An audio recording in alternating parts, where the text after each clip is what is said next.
Welcome to Ball Talk Deep, where we talk deep about ball. You got your host Andrade and Irwin back at it again. Drop a like and a sub before we get into it. And today, y'all could tell what it is. We got some news about the GOAT coach of all time.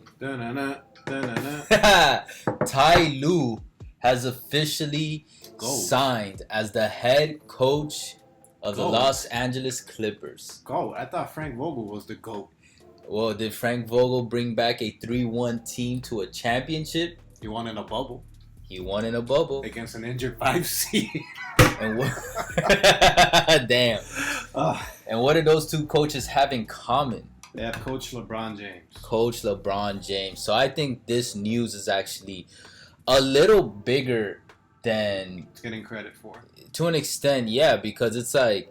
Now this is I was about to say Frank Vogel's time. This is Ty Lue's time to like see if he can shed away some of that image that gets attached to him of like, oh, you didn't coach that team. That was LeBron coaching the team. Like you didn't do that team. You didn't get that team to come back from 3-1. That was all LeBron and J.R. Smith. I'm just kidding, J.R. You actually, you know what? There's actually good. Ty Lue's gonna get some shine in the sense that a lot of people slept on the sense that Ty Lue had to handle a lot of personalities in Cleveland. Yes. LeBron, Speak Kyrie, Kevin Love, and mind you, while it says, "Oh, you get to coach LeBron," what happened to David Blatt?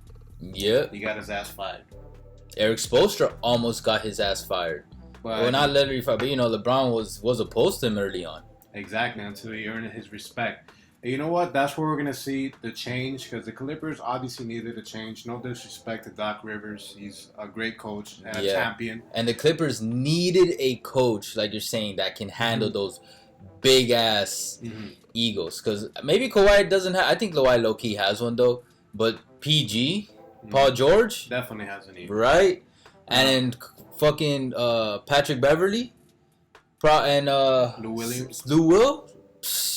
That's a lot to handle. There's a lot of personalities on that team, and I think where Ty Lue is going to be able to benefit. I'm going to give him the benefit of the doubt. The benefit of the doubt compared to Doc Rivers is the handling of personalities. Now, the big issue per se is how is he going to be able to incorporate Paul George and Kawhi and be able to maximize their use. And just the use overall, in the Clippers.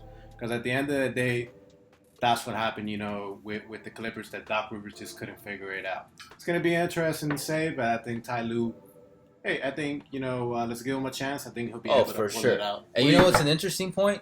Like, that name that you brought up, Boardman, Kawhi Leonard.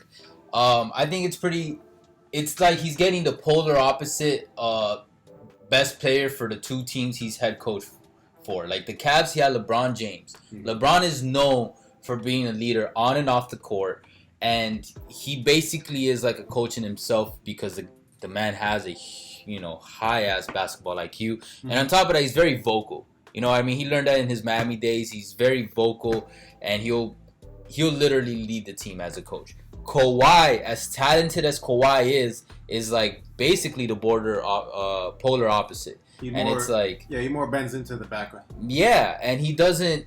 that's one of the criticisms the Clippers team got, where like, oh, was Doc being too nice? Like, Kawhi kind of just... I'm going to show up on the floor. And that's cool and all. And I like those kind of players. But if you're going to be the leader of a team, you have to learn to be vocal. You can't be passive-aggressive. You have to, be able to confront people, have that quality, that factor that, is important to have in an effective leader. There you go. Go.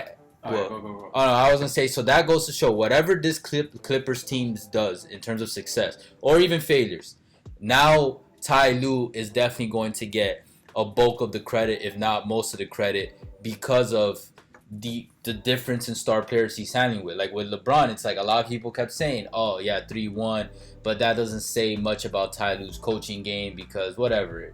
And I'm not gonna lie, I was kind of on that spectrum, but like the more you learn the game, like the more you learn like, no, head coaches are actually pretty important. He also had to mess with the schemes to come back from 3-1. Obviously LeBron was a part of that, but we'll see how he does with this. And don't forget, he was an assistant to the Clippers, so it's like he also has that in-house, that 1 year that he has with the Clippers I think is going to be beneficial, as opposed to if they got someone completely out of house. unless it was like some legendary coach, but that wasn't gonna happen. You know what I mean? No, of course not. Yeah, one thing you can't sleep. Last thing I want to say is the reason why Eric Spoelstra gets so much credit as of late is because Yes, he was good Eric, analogy. Eric Spoelstra has been able to get the most out of the parts that you've been given. Because let's be Since honest. the Heroes days. Let's be honest, man. It's pretty much Jimmy Butler and a bunch of players that were journeymans or came from nowhere. D3, and he was able to take that roster with that environment to 2 wins before the finals. Yeah, That's what separates a good head coach to a great head coach. LeBron leaving is arguably one of the best things that could have happened to Spoelstra's coaching career. And up to this year, there were some people that were becoming believers in him as a coach, because even when he didn't have Butler and he had all these like shitty Heat players, he was still pushing doing some playoff runs or at least getting a positive record. And it wasn't until he proved it. Oh, just give me 1 star. He didn't have 2. He just had 1 star and a good bunch of players around him, and then was able to take them to the finals. And that's also, I'm going to do an NFL analogy. That's partly what people are saying with Brady and Belichick. Like, it was always like, okay, is it Brady the one that deserves more credit, or is it Belichick for all, that both. Patriots dynasty? It is both. I believe it's equally both to an extent. And now that they get to, unfortunately with Brady, it's like, damn, he basically lived his whole career in Pats, so it's like he's a little old to prove himself now in Tampa, but let's see if he does it. Belichick as a coach has more time, and now Ty Lue gets to do that. Spoelstra got to do that this year, and come on, finally Spoelstra got a ton of credibility and praise for what he did. Like, finally, it took some time, but that light came shining, and I think Ty Lue has the opportunity with that for the Clippers team. So I think it's a good signing. You think it's a good signing? It has a good signing. It just depends if these players are going to buy in or not. Yeah, it doesn't immediately jump out to me like, oh yeah, now I got the Clippers winning. Like, last year I was like, Clippers are the favorite because they had that squad. They got Kawhi and PG, and then they had Doc. Now I'm like, okay, we saw how the chemistry isn't so perfect in La La Land over there. So let's see if it works out with Ty Lue. Now I'm like, you know what? I don't put him as a heavy favorites as I did last year, but now I'm more interested than ever, though. Hey, let's see what happens, because nobody, that's the beauty of the offseason, because nobody was expecting the Clippers last year to land both Paul George and Kawhi. That's true. Like how no one believes that the Heat are gonna land Giannis Antetokounmpo. Yeah, this guy's still stays mad delusional. But guys, hey, look. We appreciate the love and the hate. Yes, sir. You guys already know we're on Insta, we're on Twitter, and we are on TikTok on Ball Talk Deep. Hey, shout out to all the new TikTok followers, man. TikTok is serious. Hey, for real, man. We've been shooting that thing up. But guys, we're gonna see you guys soon. But for now, later. Take care.